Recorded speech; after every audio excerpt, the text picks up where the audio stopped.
નમસ્કાર ખેડૂત મિત્રો, આજના તાજા અને મહત્વના સમાચાર. 16મા હપ્તાનું અપડેટ. પ્રધાનમંત્રી કિસાન સન્માન નિધિ યોજનાની નવી અપડેટ પ્રમાણે જો તમારું 31 જાન્યુઆરી સુધી પોતાનું ઈ-કેવાયસી નથી કરાવી તો તમારું ખાતું નિષ્ક્રિય કરી દેવામાં આવશે. ખેડૂતો વધુમાં વધુ યોજનાનો લાભ મેળવી શકે તેના માટે ભારત સંકલ્પ યાત્રા હેઠળ ગ્રામ પંચાયતના મુખ્ય મથક વિશે કેમ્પનું આયોજન કરવામાં આવી રહ્યું છે. આવી સ્થિતિમાં જે ખેડૂતોએ હજુ સુધી નોંધણી કરાવી નથી તેઓ CSC સેન્ટર અથવા ઈ-મિત્રની મદદથી અરજી કરી શકે છે. 16મા હપ્તા મેળવવા માટે ખેડૂતોએ 31 જાન્યુઆરી સુધી ઈ-કેવાયસી કરાવવાની રહેશે. જો તમે 31 જાન્યુઆરી સુધી ઈ-કેવાયસી નથી કરાવી તો તમારો 16મો હપ્તો અટકી શકે છે. 16 ફેબ્રુઆરીના દિવસે ભારત બંધ એલાન. ભારતીય કિસાન યુનિયન રાષ્ટ્રીય પ્રવક્તા રાકેશ ટિકૈતે 16 ફેબ્રુઆરીએ ભારત બંધનું આહવાન કર્યું છે. તેમણે ખેડૂતો અને દુકાનદારોને પણ અપીલ કરી છે. તેમણે કહ્યું કે બંધમાં સાથ આપે. આ વખતે MSP, નોકરી, અગ્નિવીર, પેન્શન મુદ્દો ઉઠાવીશું. રાકેશ ટિકૈતે કહ્યું કે 16 ફેબ્રુઆરીએ ભારત બંધનું આહવાન કરવામાં આવ્યું છે, જેમાં સંયુક્ત કિસાન મોરચાની સાથે અન્ય ઘણા સંગઠનો પણ જોડાશે. રેશન કાર્ડ ધારકો માટે મોટો ઝટકો. સરકારી સૂત્રોનું કહેવું છે કે 1 લાખથી વધુ લાભાર્થીઓ અયોગ્ય છે, જેઓ બંગલા, કાર અને મકાન ધરાવતા હોવા છતાં ગરીબ કલ્યાણ યોજનાનો લાભ લઈ રહ્યા છે. જેને જોતા પુરવઠા વિભાગે યુનિટ વેરિફિકેશનની તૈયારીઓ શરૂ કરી દીધી છે, જેમાં કોટેદાર તે તમામ સભ્યોના અંગૂઠાની છાપ લેશે જેમના નામે રાશન લેવામાં આવી રહ્યું છે. પહેલા મહિને ઘરનો એક સભ્ય રાશન લેશે, જ્યારે બીજા મહિને બીજા સભ્યનો અંગૂઠા વડે રાશન લેવું પડશે. આ રીતે દર મહિને નવા સભ્યો અંગૂઠો લાવીને એક પછી એક રાશન લેશે. જ્યાં સુધી તમામ એકમોની ચકાસણી ન થાય ત્યાં સુધી ક્રમ ચાલુ રહેશે. વેરિફિકેશનની આ નવી સિસ્ટમ શરૂ કરવા માટે ઈ-લૂપ મશીનને સુધારવાની તૈયારીઓ ચાલી રહી છે, જેના નવા સભ્યોની અંગૂઠાની છાપ પછી દર મહિને રાશન આપવામાં આવશે. 2000ના હપ્તાને લઈને મોટો અપડેટ. PM કિસાન યોજનાનો 16મો હપ્તો આગામી થોડા દિવસમાં રિલીઝ થઈ શકે છે. એવા ઘણા ખેડૂતો છે જેમના ખાતામાં આ પૈસા મેળવી શકતા નથી. આવા ખેડૂતોએ પહેલાં તેમની સ્થિતિ તપાસવી પડશે. PM કિસાન યોજનાની સ્થિતિ દેશના ખેડૂતો માટે કેન્દ્ર અને રાજ્ય સરકાર દ્વારા અનેક પ્રકારની યોજનાઓ ચલાવવામાં આવે છે, જેમાં ખેડૂતોને બિયારણ, સબસિડી અને અન્ય વસ્તુઓ મળે છે. આ અંતર્ગત મળેલા પૈસા સીધા ખેડૂતોના ખાતામાં જમા થઈ જાય છે. PM કિસાન યોજનાનો 15મો હપ્તો નવેમ્બર 2023માં બહાર પાડવામાં આવ્યો હતો. ત્યારબાદ ખેડૂતોને હવે 16મા હપ્તાની રાહ જોઈ રહ્યા છે. એવું કહેવામાં આવી રહ્યું છે કે આ વર્ષે ફેબ્રુઆરીના અંત સુધીમાં 16મો હપ્તો રિલીઝ થઈ શકે છે. આનો અર્થ એ છે કે આગામી થોડા અઠવાડિયામાં ખેડૂતોના ખાતામાં પૈસા પહોંચી શકે છે. એટલે કે ફેબ્રુઆરીના અંત સુધીમાં ખેડૂતોને 16મો હપ્તો જમા થઈ શકે છે. ગામડાઓમાં ખુશખબર. ગુજરાત સરકાર દ્વારા હવે રાજ્યમાં દરેક ગામોમાં સિંચાઈનું પાણી આપવા માટે મોટો નિર્ણય કરવામાં આવ્યો છે. જે મુજબ હવે રાજ્યમાં દરેક ગામોમાં સિંચાઈનું પાણી આપવા પિયત મંડળીઓ સ્થપાશે. રાજ્યમાં અત્યારે 300 થી 350 પિયત મંડળીઓ છે. આ તરફ હવે દરેક ગામોમાં સિંચાઈનું પાણી આપવા માટે પાઇપલાઇન નાખવા માટે 50% સબસિડી આપવામાં આવશે. ખેડૂતો માટે મોટી જાહેરાત. ખેડૂતોની મદદ માટે કેન્દ્ર સરકારે પોર્ટલ લોન્ચ કર્યું છે. દેશને કઠોળ બાબત આત્મનિર્ભર બનાવવા માટે આ પગલું લેવામાં આવ્યું છે. અમિત શાહે આ વિકસિત વેબ પોર્ટલ લોન્ચ કરતા કહ્યું કે ખેડૂતો તેમની પેદાશનો સીધો નાફેડ અને NCCFને MSPના ભાવે વહેંચી શકે છે. આ પ્લેટફોર્મ દ્વારા તુવેર દાળના વેચાણ માટે ચૂકવણી માટે 25 ખેડૂતોને 68 લાખ રૂપિયા ટ્રાન્સફર કર્યા છે. આ વ્યવહાર ડાયરેક્ટ બેનિફિટ ટ્રાન્સફર દ્વારા કરવામાં આવશે. હવે ખેડૂત મિત્રો બધું વ્યક્તિઓ ઓનલાઈન વેચી શકશે, એટલે કે વેબસાઇટના માધ્યમથી વેચી શકશે, જેથી કરી તેને યોગ્ય ભાવ મળી શકે. ભારત દાળ લોન્ચ કરવામાં આવી છે. મોંઘવારીમાંથી રાહત આપવા માટે થોડા દિવસ પહેલા જ સરકારે સસ્તા ભાવના લોટનું વેચાણ કરવા માટે ભારત આટા લોન્ચ કર્યું હતું. આ જ જૂજમાં હવે ભારત દાળ પણ લોન્ચ કરવામાં આવી રહી છે. કેન્દ્ર સરકાર હવે ભારત દાળના નામથી ચણાની દાળનું છૂટક વેચાણ કરી રહી છે. સરકારે તેમણે જુલાઈમાં પાયલોટ પ્રોજેક્ટ તરીકે લોન્ચ કર્યો હતો. સરકાર ભારત દાળને બ્રાન્ડ હેઠળ 60 રૂપિયા પ્રતિ કિલોના છૂટક ભાવે તેનું વેચાણ કરશે.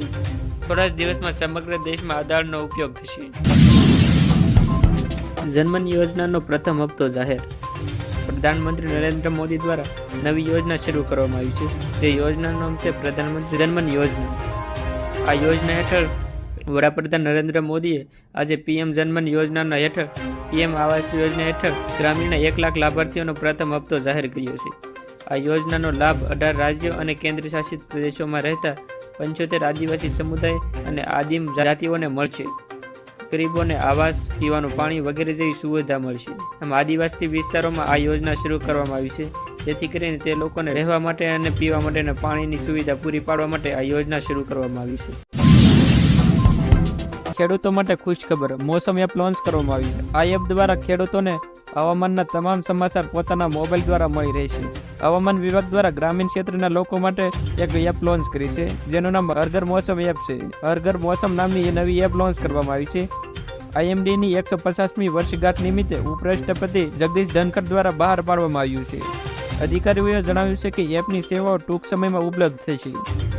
5 દિવસ માટે હવામાન વિભાગની અંગ્રેજી, હિન્દી અને તેલુગુ સહિત 12 ભાષાઓમાં મળી શકશે. એટલે કે આ એપની માહિતી ગુજરાતી ભાષા, હિન્દી ભાષા, અંગ્રેજી ભાષા તેમ કુલ 12 ભાષાઓમાં મળી શકશે. હવામાનની માહિતી સરળતાથી મેળવી શકે. 15 વર્ષ જૂના વાહનો માટે મહત્વનો નિર્ણય. 15 વર્ષથી જૂના વાહનો માટે મોટું નિવેદન. 15 વર્ષથી જૂના વાહનો પર પ્રતિબંધ નથી. આ નીતિન ગડકરીએ વાતનો ખુલાસો કર્યો છે. આપણે કોઈ પણ પાસે સાંભળ્યું છે કે 15 વર્ષથી જૂના વાહનો પર પ્રતિબંધ છે. જોકે ટ્રાન્સપોર્ટ અને હાઈવે મિનિસ્ટર નીતિન ગડકરીએ લોકસભાની આ વાતને નકારતા કહ્યું કે આ વાત સાચી નથી. 15 વર્ષથી વધુ જૂના વાહનો પર પ્રતિબંધ નથી. તે માત્ર દિલ્હી NCRમાં પ્રદૂષણના કારણે સુપ્રીમ કોર્ટે 10 વર્ષ જૂના ડીઝલ અને 15 વર્ષ જૂના પેટ્રોલ વાહનોને ચલાવવા પર પ્રતિબંધ મૂક્યો છે. દિલ્હી NCRમાં પ્રદૂષણના કારણે આ નિર્ણય લેવામાં આવ્યો છે. 2024નું બજેટ સત્ર જાહેર. સંસદનું બજેટ સત્ર 31 જાન્યુઆરીથી શરૂ થશે. મહત્વનું એ છે કે મોદી સરકારના બીજા કાર્યકાળનું આ છેલ્લું બજેટ સત્ર હશે. સૂત્રોનું માનીએ તો આ સત્રમાં 9 ફેબ્રુઆરી સુધી ચાલશે. બજેટમાં મહિલાઓ અને ખેડૂતોને લગતી મોટી જાહેરાતો કરાશે. સૂત્રોનું માનીએ તો સરકાર ખેડૂતોને આપવામાં આવતી કિસાન સન્માન નિધિની રકમ બમણી કરવાની પ્રસ્તાવના લાવી શકે છે. આ બજેટ 31 જાન્યુઆરીથી શરૂ થશે અને 9 ફેબ્રુઆરી સુધી ચાલશે. આ કાર્યકાળમાં ખેડૂતો માટે અને મહિલાઓ માટે મહત્વના નિર્ણય લેવાય છે. લગ્નની નોંધણીનો નિયમ. કુમાર કાનાણીએ મુખ્યમંત્રીને પત્ર લખ્યો છે, જેમાં આ વખતે તેમણે ગુજરાતના વિધાનસભાના પૂર્વ અધ્યક્ષ રમણલાલ વોરા દ્વારા જે માંગ કરવામાં આવી હતી તેનું સમર્થન કર્યું છે. લગ્નની નોંધણીમાં પિતાની સહી ફરજિયાત કરવામાં આવે તેવી માંગ કરવામાં આવી છે. લગ્ન નોંધણીમાં દીકરીઓને બોળવીને સહી કરાવી લેવામાં આવતી હોય છે, જેથી તેના પિતાની સહમતિ ફરજિયાત કરવામાં આવે તેવી માંગ કરવામાં આવી છે. 31 તારીખથી ફાસ્ટેગ બંધ. નેશનલ હાઈવે ઓથોરિટી ઓફ ઇન્ડિયાએ ફાસ્ટેગને લઈને નિર્ણય લેવામાં આવ્યો છે.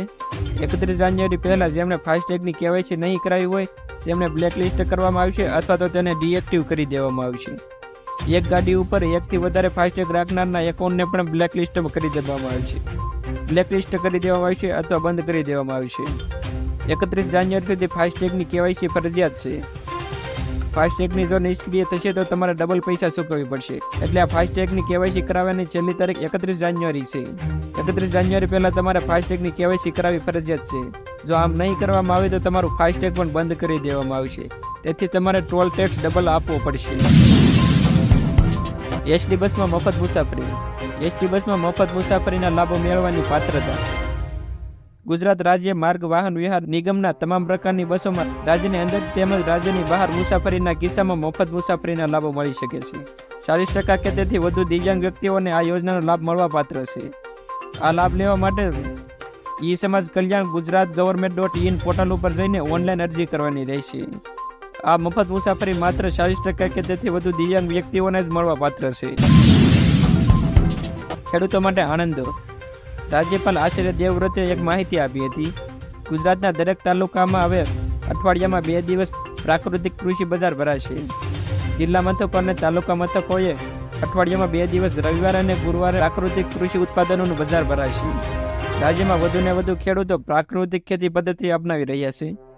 વર્ષ 2023ના અંત સુધીમાં 9 લાખ ખેડૂતો પ્રાકૃતિક ખેતી કરતા થયા છે.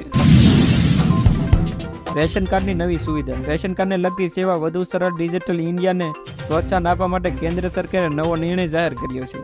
જે મુજબ નવું રેશન કાર્ડ કઢાવવું, નામ ચડાવવું, નામ કમી કરાવવું, ડુપ્લિકેટ રેશન કાર્ડ કઢાવવા વગેરે જેવી સેવાઓ હવે દેશભરના 3.7 લાખથી વધુ કોમન સર્વિસ સેન્ટર એટલે કે CSC સેન્ટરમાં પણ ઉપલબ્ધ થશે. આ સેવાઓ માટે હવે રેશન કાર્ડની દુકાન કે મામલતદાર કચેરીના ધક્કા ખાવા નહીં પડે.